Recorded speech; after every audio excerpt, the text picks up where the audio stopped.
So let's talk about implicit differentiation. Suppose we're given a curve in the plane that looks something like this.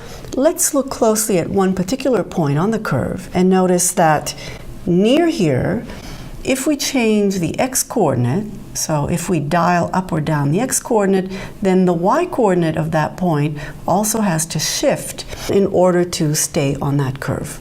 So we can still write down the difference of an y-coordinate, the difference of an x-coordinate, and that ratio, delta y over delta x, still carries the notion of slope, and in particular, if we take the limit when delta x becomes very small, as delta x goes to 0, then this is still going to be the derivative that we associate with the quantity dy by dx.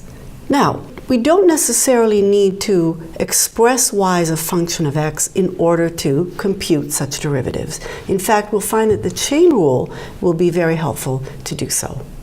Let's look at a particular example. So let's look at the example in which we have the equation of a circle of radius 1. We're going to think of the fact that as x changes, y, which depends on it, will change as well. So we'll parse this equation as though it contains a variable y that depends on x plus x squared equals 1. Now, when we think of it in this form, then taking a derivative of each term in that equation, doing the same thing to both sides to preserve equality, we'll be able to isolate the derivative for dy dx.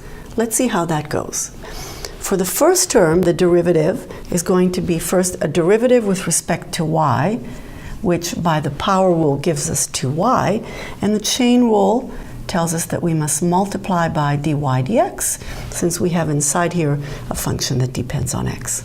For the second term, we have 2x, and on the other side, this is a constant and its derivative is 0.